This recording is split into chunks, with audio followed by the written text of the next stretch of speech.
मला माहिती आहे तुझी फरफट होतीये, तू भरडला जातोयस. पण आता नाही होणार. आता सगळं काही नीटच होणार आहे अगदी तुझ्या मनाप्रमाणे.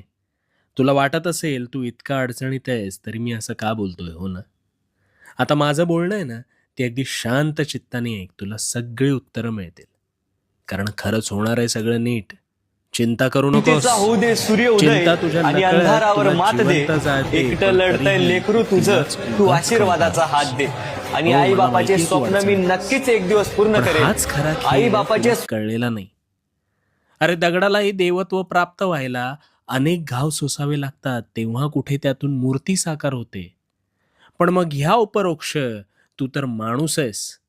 मग तुला सुद्धा ह्या अवघड गोष्टींना सामोरं जावं लागलं म्हणून वाईट वाटून घेऊ नकोस.